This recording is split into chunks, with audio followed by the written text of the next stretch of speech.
À l'aise, jeune scientifique. Bravo pour ton parcours académique et bienvenue sur Horizon PhD, une station spatiale dont la mission est de faire avancer le savoir et de mettre la recherche au service de tous les mondes habités. Les systèmes de communication avancés de la station scrutent constamment les confins de la galaxie à la recherche de nouveaux systèmes planétaires. Le but ? Identifier les planètes où des gens comme toi peuvent contribuer à l'innovation et au développement par le biais de la science. Comment ça se passe d'un ministère? Comment, par exemple, tu développes un projet de loi? Un de nos espoirs, c'est que finalement, ces jeunes-là, ils ont une formation scientifique, ce qui est déjà très positif, et ils vont être capables d'être intégrés par la suite à l'intérieur d'un ministère. Aussi, le conseil scientifique aux villes, d'avoir davantage de scientifiques dans l'administration municipale. Et par la suite, on espère qu'ils vont être intégrés à la fonction publique. Un jour, ça sera à toi de traverser des années-lumière pour amener tes connaissances dans de nouveaux mondes. Horizon PhD, une série Papa PhD propulsée par les fonds de recherche du Québec. Bienvenue sur Horizon PhD. Aujourd'hui, nous approchons un système planétaire particulier par son environnement et par la mission que se donnent ses habitants. Le service de recherche de la Bibliothèque de l'Assemblée nationale du Québec.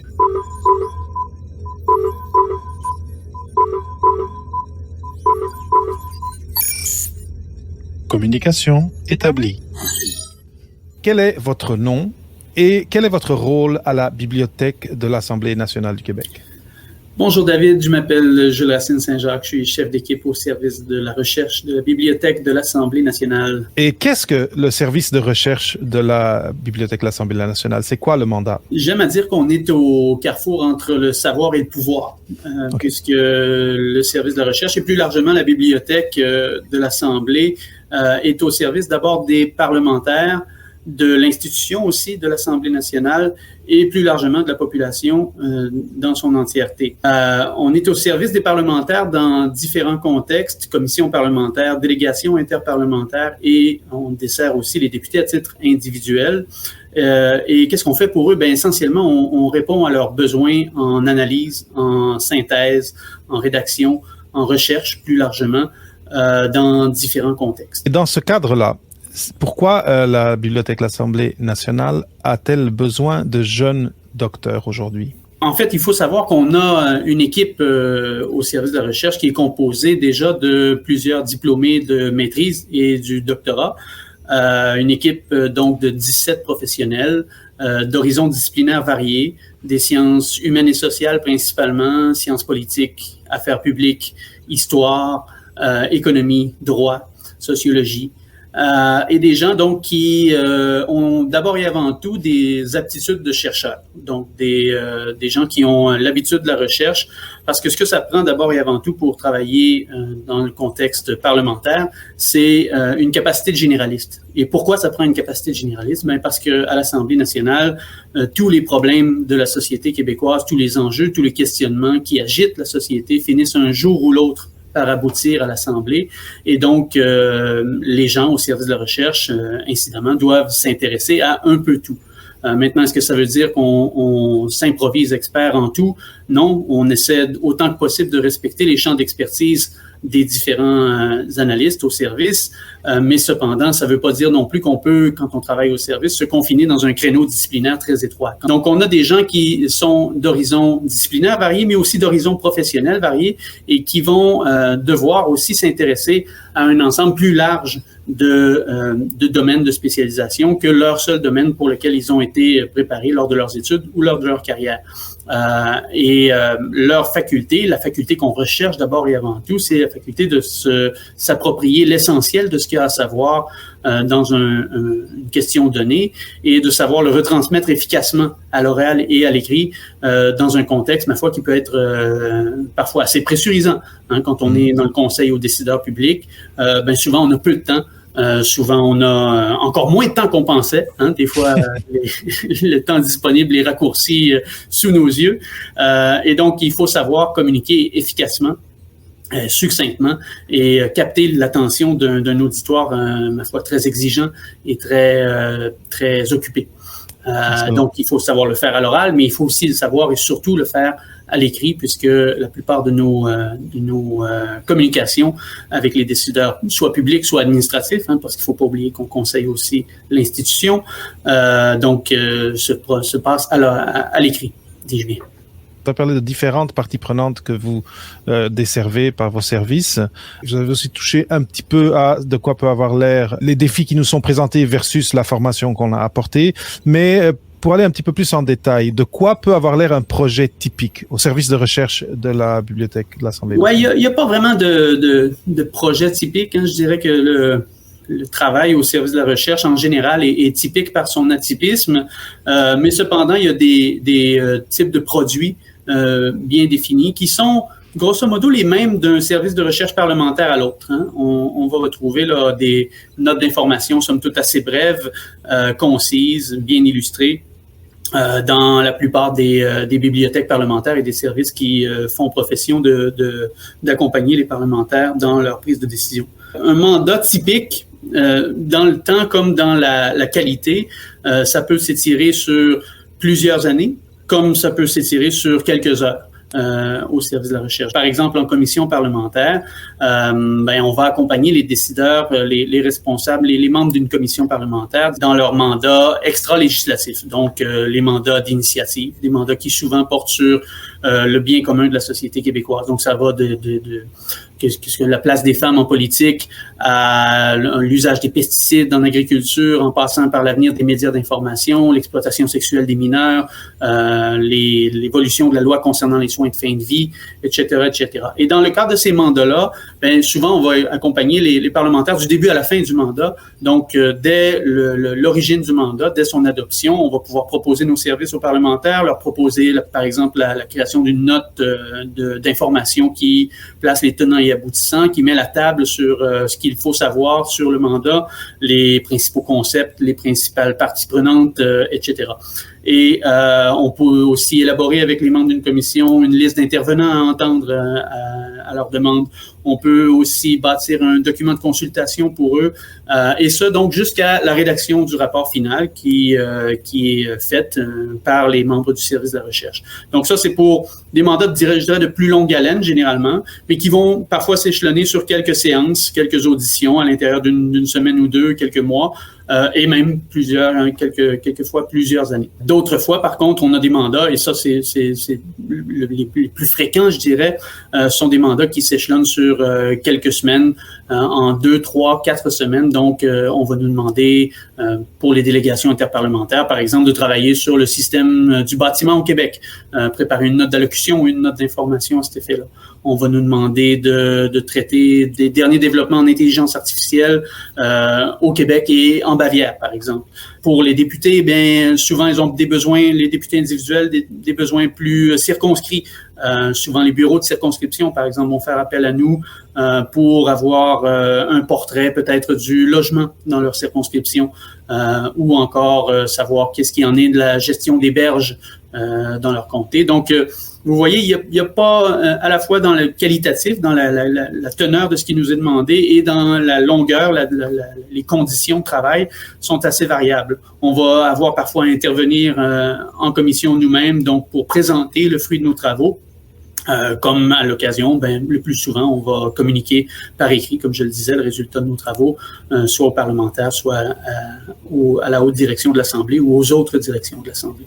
Ça a l'air d'être des défis très intéressants et surtout par rapport à d'autres types d'emplois ou de mandats qui ont des effets sur notre vie et sur les choses qu'on entend en nouvelles. En tout cas, c'est quelque chose que je ne m'attendais pas à entendre dans ce détail.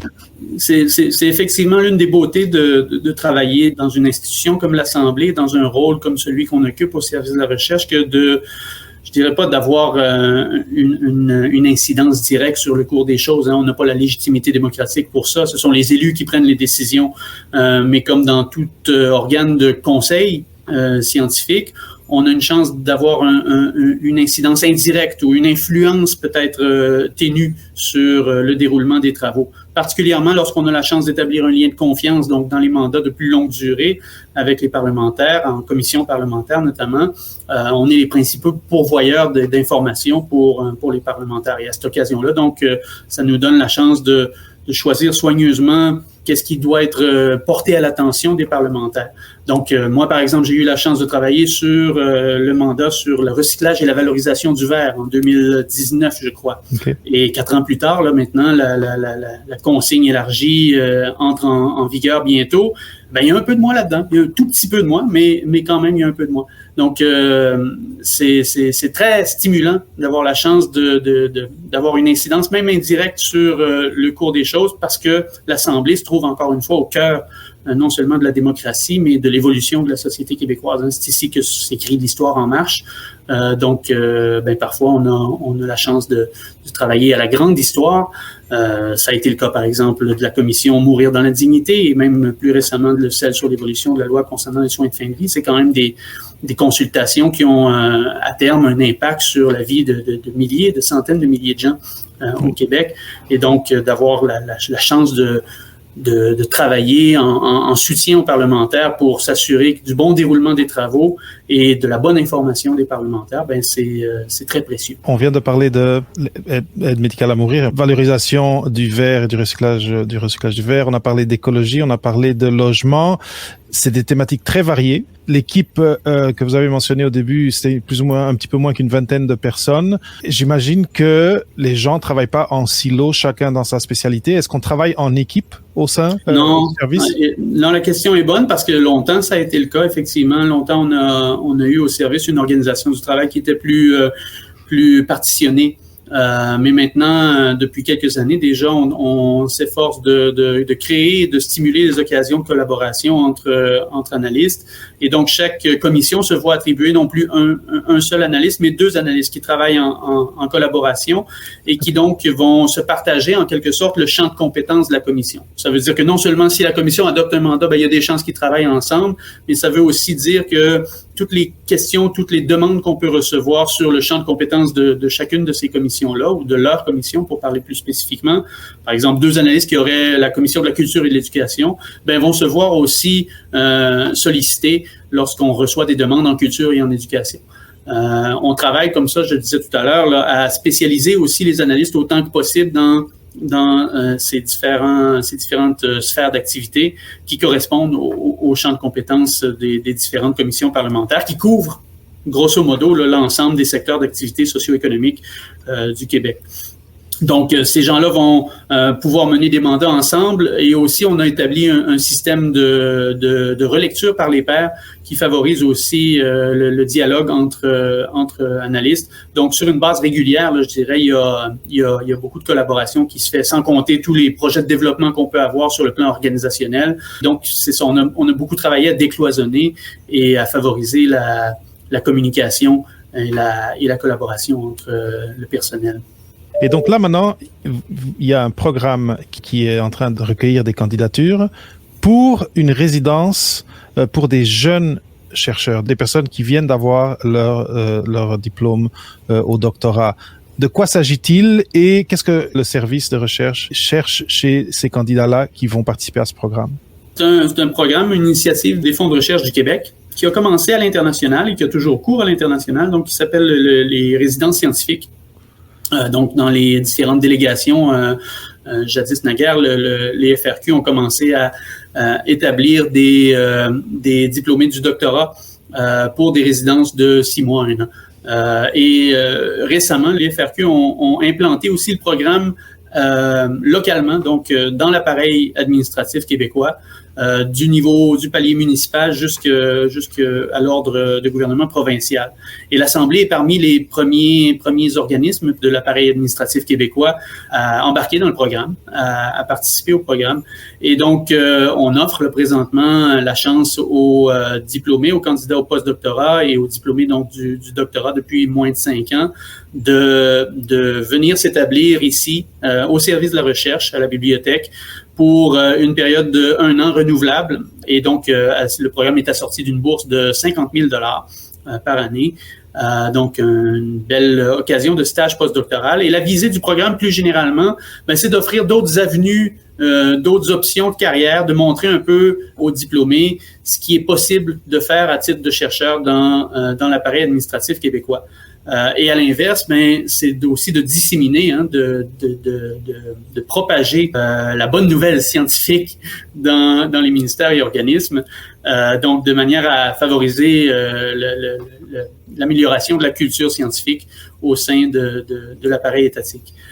Et ici, au service de la recherche, je dirais qu'on a quand même une bonne longueur d'avance. Comme je le disais, là, on fait un peu profession d'intermédiaire, de médiateur culturel entre le politique et le scientifique. C'est dans notre ADN. Et donc, on était particulièrement bien disposés, je pense, à participer au programme. Le concours est ouvert en ce moment. Il faut d'abord savoir qu'on ne recherche pas de secteur disciplinaire particulier. On peut provenir des sciences appliquées, des sciences pures, des sciences humaines et sociales. C'est pas du tout là-dessus qu'on focalise.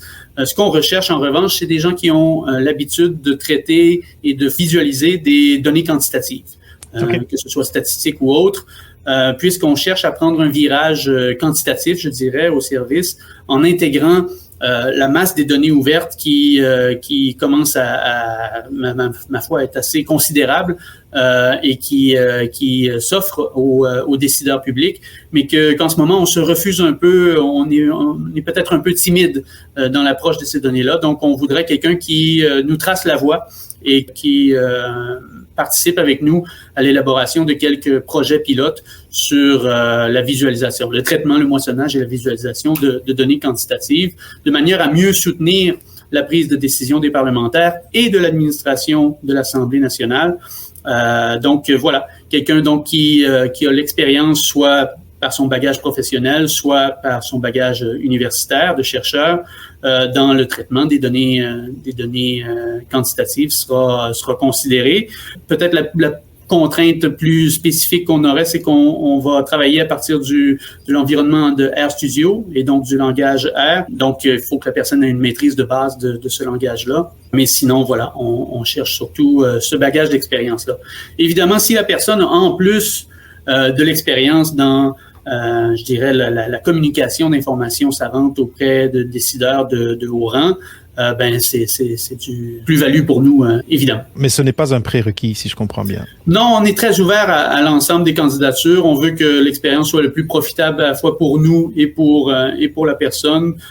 Donc, on cherche surtout quelqu'un qui est capable de traiter, de moissonner, de nous bâtir peut-être de bons modèles de visualisation à partir du langage R pour nous tracer une feuille de route pertinente, un plan d'action, une stratégie capable donc de rendre plus systématique l'usage de ces données-là dans les pratiques d'analyse au service. Et avec la possibilité de renouveler après et de mener le projet un peu plus loin, si je comprends bien. Exact. Donc, c'est un programme qui peut être renouvelé une fois, donc à raison d'une année, un total de 2 ans. Donc, il y a de la place, il y a du temps pour mettre en œuvre, je pense, un beau projet de recherche et même mettre en application les premières conclusions auxquelles on en arrivera. C'est un programme qui est conçu pour la relève en recherche. Plus spécifiquement, peut-être que c'est les gens qui se demandent est-ce que la carrière universitaire est vraiment faite pour eux? Est-ce que le professorat, c'est bel et bien le destin qu'ils croyaient?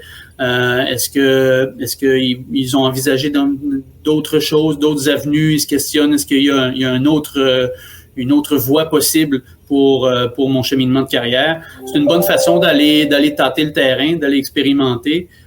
Et je pense qu'au service de la recherche, on va rapidement constater qu'il y a effectivement d'autres avenues possibles où on peut s'épanouir avec des talents de chercheurs tels qu'on les acquiert au doctorat. Et donc, j'invite tout le monde à postuler. Une très, très belle façon de mettre à profit son profil de recherche, de jeune chercheur, et de continuer à être stimulé intellectuellement et à travailler sur des sujets importants pour la société. Maintenant, disons, la personne arrive, fait sa première année, lance le projet, établit des racines pour le projet, reste une deuxième année. Après, c'est quoi les perspectives de carrière suite à un passage par le programme? Déjà, la personne va avoir mis un pied dans la fonction publique québécoise. Donc, va avoir une idée, bien que définie par les particularités de l'Assemblée, de ce que c'est que de travailler dans un environnement comme la fonction publique québécoise. Et puis, plus largement, l'Assemblée, faut bien le dire, il y a quand même plusieurs possibilités de s'épanouir professionnellement. Oui, au service de la recherche et à la bibliothèque, on est une option, je pense, qui est privilégiée pour les personnes issues du doctorat, diplômées du doctorat, mais reste c'est un milieu qui est extrêmement foisonnant, extrêmement dynamique, investi par des gens engagés, brillants, un peu partout. Donc, on a des gens, par exemple, au secrétariat des commissions qui soutiennent les parlementaires dans les aspects plus pragmatiques. Ce sont les gardiens de la procédure parlementaire auprès des commissions et qui mènent des vies, ma foi, très intéressantes eux aussi parce ils sont en études détaillées sur l'ensemble des mandats. Donc, ils soutiennent les commissions parlementaires et conseillent la présidence pour en toute chose de procédure, et c'est eux donc qui suivent les travaux du plus près, puisque c'est en commission parlementaire que vraiment on va au fond des choses dans les projets de loi, par exemple, qui sont étudiés à l'Assemblée. Il y a des perspectives de carrière aussi à la direction de l'accueil et de la mission éducative, par exemple, qui est bondée d'ex-enseignants qui cherchent à transférer leurs aptitudes pédagogiques dans un contexte différent et qui donc on travaille à cette direction-là qui est un peu le fer de lance de tout le Parlement ouvert. C'est eux qui l'incarnent le plus directement, j'ai envie de dire, puisque c'est eux qui travaillent, par exemple, à la programmation citoyenne, à tous les concours, les activités pédagogiques qui se destinent aux jeunes et aux moins jeunes. Donc, une autre belle direction à investir. Et puis, évidemment, pour les gens qui auraient des spécialisations plus pointues, il y a toujours les directions traditionnelles. Donc, l'Assemblée est un milieu qui est assez diversifié. Il y a beaucoup de corps d'emploi, il y a beaucoup de profils qui travaillent à l'Assemblée. Donc, je pense qu'en travaillant en investissant l'Assemblée dans ce rôle-là de scientifique en résidence, ça va donner à la personne un premier coup d'œil sur toutes les avenues possibles. Et puis, l'Assemblée est aussi une organisation qui est très agile. J'aime pas bien le vocabulaire gestionnaire, mais là, ça s'applique très bien.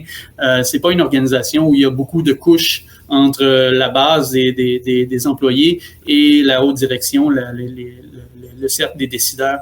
Donc, on a la chance donc d'évoluer dans ce bateau-là qui est assez facile à faire tourner, assez facile. Il faut bien le dire, ça reste une organisation publique, ça reste une institution parlementaire, il faut savoir faire preuve de patience à l'occasion, mais il reste que l'Assemblée est un milieu de travail qui est très stimulant par son ouverture à la créativité des employés. Donc, par exemple, on a la Fondation Jean-Charles Bonenfant à l'Assemblée qui est hébergée par l'Assemblée et qui, chaque année, accueille des boursiers qui viennent faire un stage, donc après leur maîtrise la plupart du temps, pour accompagner différents parlementaires de toutes les formations politiques pendant 1 an dans l'exercice de leurs fonctions. Donc, ils ont un regard très, très pénétrant sur le travail quotidien des parlementaires, ces gens-là. Et ces gens-là doivent faire un essai au terme de leur stage. Eh bien, c'est les gens du service de la recherche que j'ai le plaisir de diriger qui accompagnent les boursiers Bonenfant dans la rédaction de leur essai. On a aussi des pages à l'Assemblée. Des pages, donc, ce sont les jeunes personnes qui communiquent les informations, distribuent le café en commission, donc des officiers parlementaires très nécessaires au travail parlementaire et qui sont souvent des diplômés ou des gens au baccalauréat. Eh bien, ces gens-là aussi, dans le cadre de leur stage, doivent faire une dissertation et c'est aussi le service de la recherche qui supervise le déroulement de ces dissertations-là. L'Assemblée est aussi à l'instigation du programme des Jeux de la fonction publique. Donc, depuis 2 ans, l'Assemblée organise les Jeux de la fonction publique, qui est une compétition ouverte à l'ensemble de la fonction publique québécoise. Donc, les différents ministères s'inscrivent à titre de ministère avec pour seule règle qu'il y ait des représentants de tous les niveaux hiérarchiques et de tous les corps de métier possibles pour participer à des compétitions, donc soit sportives, soit de connaissances générales, soit de plus appliquées sur le métier de professionnels et fonctionnaires plus généralement. Donc, vous voyez, l'Assemblée regorge de bonnes idées comme ça, où il y a beaucoup de place. On a à la bibliothèque un club de lecture. Je pourrais multiplier les exemples comme ça, mais c'est vraiment un milieu où il fait bon s'épanouir professionnellement et où il fait bon évoluer dans sa carrière et où on peut donc se réorienter, se réinventer au fil du temps. Donc, je pense que les perspectives sont multiples pour quelqu'un qui prendrait la résidence. Et maintenant, une dernière question.